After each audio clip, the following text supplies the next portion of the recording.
ఏపీలో ప్రభుత్వ మెడికల్ కాలేజీల ప్రైవేటీకరణను నిరసిస్తూ ఎస్ఎఫ్ఐ ఆధ్వర్యంలో వినూత్నంగా నిరసన తెలిపారు. కర్నూలు జిల్లా ఆదోనిలో భిక్షాటనం చేస్తూ ప్రజలకు పరిస్థితులను వివరించారు. మెడికల్ కాలేజీల నిర్మాణానికి డబ్బులు లేవని ప్రభుత్వం చెప్పడాన్ని తప్పుపట్టారు.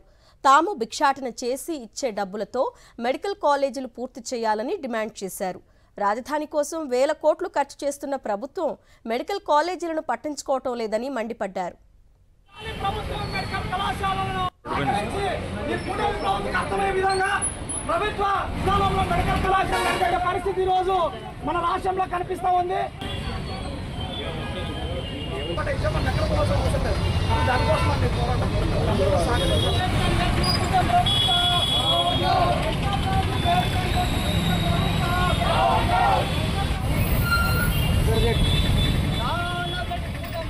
రాజధానికి దాదాపు కోట్ల రూపాయలు ఖర్చు పెడుతున్నటువంటి ఈ కూటమి ప్రభుత్వం ఈ మెడికల్ కాలేజీల కోసం ఎందుకు డబ్బులు ఖర్చు పెట్టడం లేదు?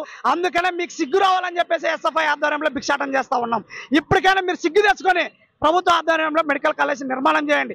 లేని పక్షంలో రాష్ట్ర వ్యాప్తంగా అన్ని ప్రాంతాల్లో ఈ భిక్షాటం చేసి భిక్షాటం ద్వారా వచ్చినటువంటి డబ్బుల్ని ప్రభుత్వానికి ఇస్తాం. అయ్యా అప్పుడైనా కూడా ఈ మెడికల్ కాలేజీని ఈ భిక్షాటం ద్వారా వచ్చినటువంటి డబ్బులతోనైనా మీరు మెడికల్ కాలేజీ నిర్మాణం చేయండి అని చెప్పేసి సిగ్గు ఉండాలని చెప్పి సీఎం గారికి కూడా మేము తెలియజేస్తాము.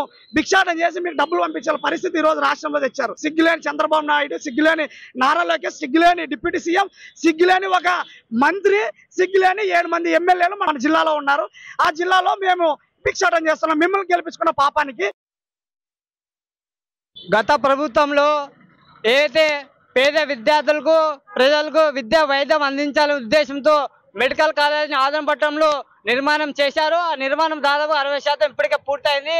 తర్వాత కుటుంబ ప్రభుత్వం అధికారానికి వచ్చిన రాష్ట్రంలో మెడికల్ కాలేజీని ప్రైవేటీకరణ చేయడానికి మొన్నటి రోజున కేబినెట్ ఆమోదం పొందింది. దీన్ని తీవ్రంగా వ్యతిరేకిస్తున్నాం. ప్రైవేటీకరణ కావడం వల్ల పేద విద్యార్థులకు ప్రజలకు విద్యా వైద్యం దూరం అవుతుంది. కాబట్టి వెంటనే నారా చంద్రబాబు నాయుడు స్పందించి ప్రైవేటీకరణ వెనక్కి తీసుకోవాలని చెప్పేసి ఎస్ఎఫ్ఐ విద్యార్థి సంఘం డిమాండ్ చేస్తాం. అదేవిధంగా ఈ జిల్లాలో ఉన్నటువంటి ప్రజాప్రతినిధులు, ఈ జిల్లాలో ఉన్నటువంటి మంత్రి, ఈ ఆదోళనలో ఉన్నటువంటి ఎమ్మెల్యే గారు ఎందుకు మెడికల్ కాలేజ్ పైన మాట్లాడడం లేదు?